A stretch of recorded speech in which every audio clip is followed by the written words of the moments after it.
everybody. Today I'm working again on the little tractor. As you can hear in the background, it's running, and if you listen,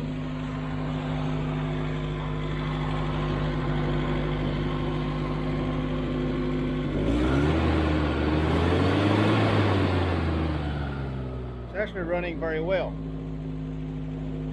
Smooth. It's idling a little bit high though, but we'll deal with that. But for right now, I'm going to show you what I found as for our miss that we had on number 1 cylinder. Let me shut it off. Okay, so if y'all remember, we had a dead miss on cylinder 1, and I got to checking, and it seems we have good compression on all the cylinders. All the cylinders have great compression. The plug looked great. It was firing. It's in time. Everything seemed okay, but we still had a miss, and we were way down on power. Now, this is a very small 1.6 liter 4-cylinder, so I mean it's not going to be a powerhouse anyway. But it was way down on power. It 5th gear was just a dream. 4th was as high as you could go on it. So, and to me, when you would rev it, it sounded like it was starving for fuel. So that was telling me maybe fuel pump or fuel filter. Now I did get a fuel filter for it. I haven't changed it out yet, but I need to. But I don't think that's my problem. And actually, I'm sure it wasn't the problem. I found what the problem was. Okay, so on this fuel rail, this is a fuel injected vehicle. So y'all come in here a little closer and I'll show you what I'm talking about. Okay, so this being a fuel injected vehicle, this is your fuel rail that runs right along here. The fuel line comes in on the back and runs fuel through here to all of the injectors that come off of this fuel rail. Now, if you notice, the very last injector on the rail is number 1. So it stands to reason if you had low fuel pressure, the rest of the cylinders may get it, but by the time that the fuel pressure gets to this point, there's not enough pressure left to make this injector work. I took a long screwdriver, stuck my ear to it, and stuck it on each one of the injectors to make sure that they were clicking, and they were clicking. So that was telling me, well, it should be getting fuel. If the rest of them getting fuel, it should too. Well, these are known to go out. Now this one, this part right here is the fuel pressure regulator. And the way that these normally fail, which I checked this one for that, and it was fine. So I thought, okay, well maybe it's not that. Then I got to thinking about it. There's another way these can fail. Okay. Now, normally if they fail, you pull this line off, and if the engine's running, it's going to start squirting fuel out here. And also, if the engine's not running, you're going to see, if you turn the hose up like that, a lot of times you'll have drips of fuel come out of it, or this will be all wet. And it wasn't. There was no fuel in this. What this thing does, this is the part that determines the amount of fuel pressure in this rail. The way that it does that, it has a diaphragm in here and a spring. Okay, I've got a new one here to show you. So maybe easier to see. Okay, so this is the new one, and it'll be easier to show you off of the vehicle. But okay, this hole right here is where the fuel comes in. Okay, it just sticks down into the fuel rail, and it just gets the fuel from inside here, and it partially blocks it. Now what you have is you have basically a valve in here that is operated by a spring with a diaphragm in it to make it work off of vacuum. Because this spring that is inside this is calibrated to close this valve enough that it takes over, in this case, over 40 psi to have fuel pressurized enough to flow through here. And what it does, the fuel just, if I can get it to sit there, the fuel comes in here, it pushes that spring back until there's enough pressure to have 40 psi on this engine. And what is left over, the excess, will go out this tube, and you can see it right here, and that goes into a rubber line there. And what that rubber line does, that returns fuel back into the fuel tank. So you're constantly circulating the fuel. And what happens most of the time when these fail is this diaphragm will get a tear in it, and that will allow fuel to come up through here and come out of this. And what that does on these engines is it sucks fuel right into here, right into the vacuum port, and this vacuum port will feed number one. You can see it comes in here, and if it goes straight around, it's only going to feed number one.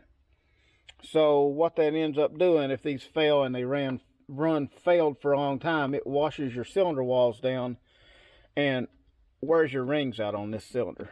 That didn't happen in the case of this, so we don't have to worry about that.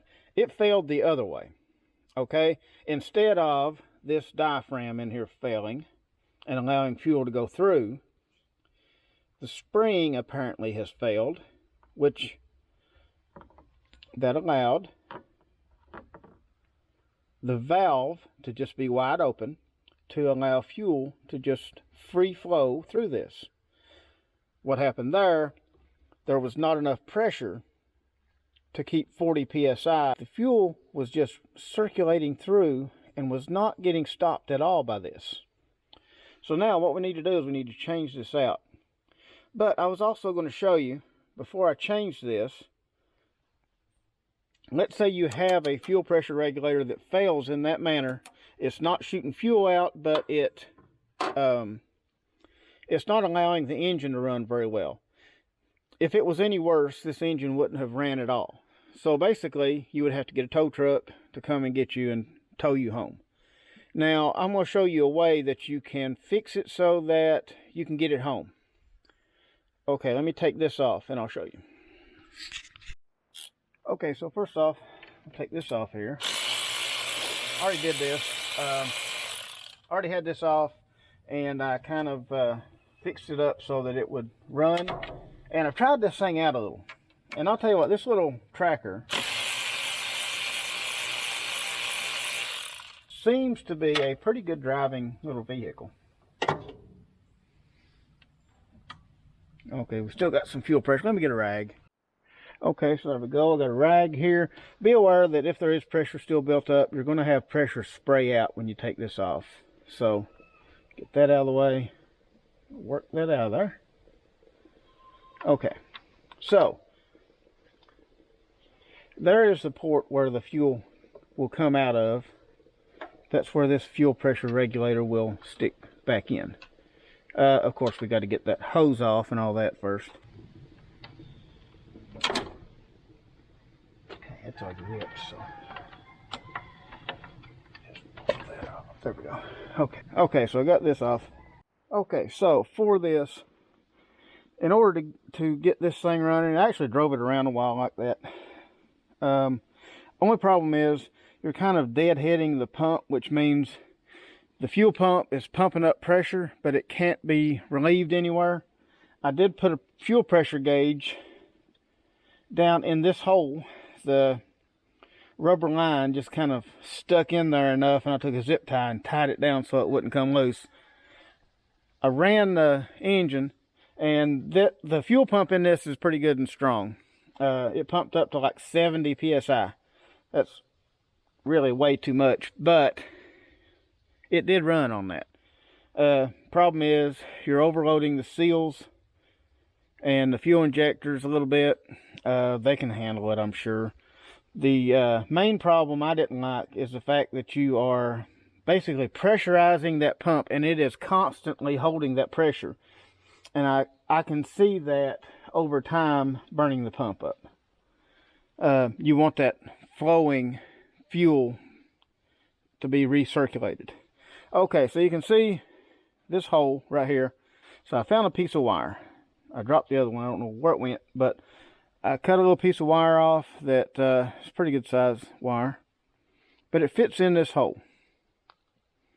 You want it to fit pretty tight in there. And like I said, this is for emergency get home situations only. This is not a permanent fix, but this is how I have gotten to drive this thing around. Took a piece of wire, shoved in there. You can use whatever you can find. Shove it into that hole there that blocks off your fuel flow, and it will allow you to drive the thing home without having to get a tow truck. And it's not really going to hurt it. You don't want to take a huge trip with it like that, but it'll get you home. So that is how I've been driving it around a little bit. What little bit I've tested it out. Now we have a brand new pressure regulator. Now this is one off of Amazon. I don't know really how good this is going to be. This was the cheaper one. So, of course, that's the one I got. I'm going to borrow a little bit of the engine oil to lube up this little O-ring to make sure that that slides in there good and seals up.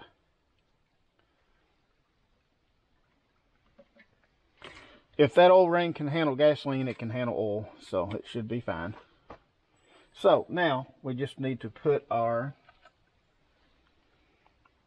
hose back on. Right here.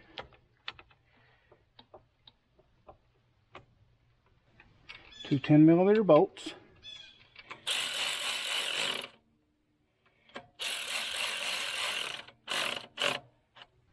Alright, so I got everything all smashed in there. Seems to work. The hose ended up being a little long there, but I got it shoved in pretty far. Had to bend this a little. This doesn't fit perfect. It's a little off. I had to bend the end of that to make it kind of fit. But as long as it works. This was the cheaper version. Significantly cheaper. So if it does work, hey, I like it. Okay, so I heard the fuel pump kick on. There are no drips, no leaks. This is all staying nice and dry. So okay, I'll hit the key and see how it fires up here.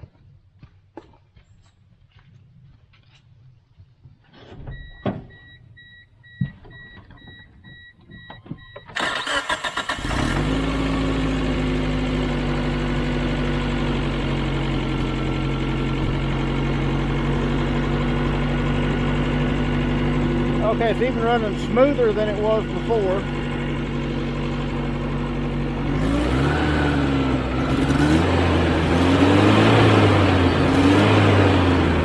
Still has a small amount of hesitation.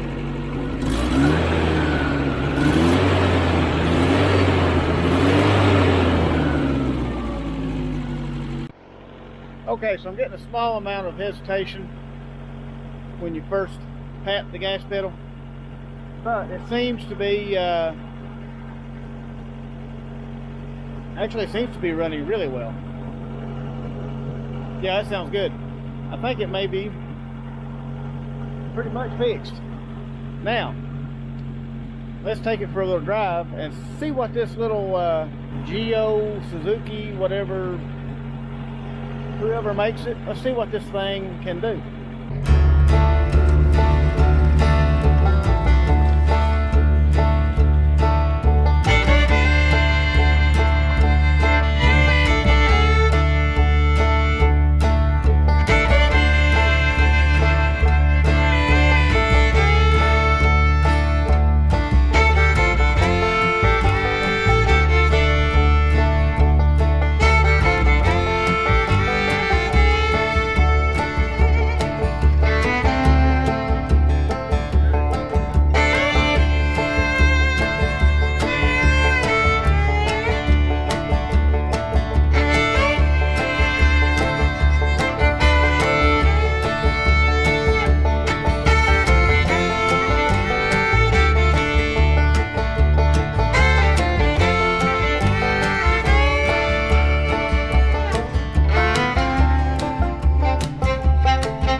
right, so we've got her running pretty good, and it climbs really well. That hill that I went up, my Silverado, it won't make it as far as this did. And this wanted to keep going.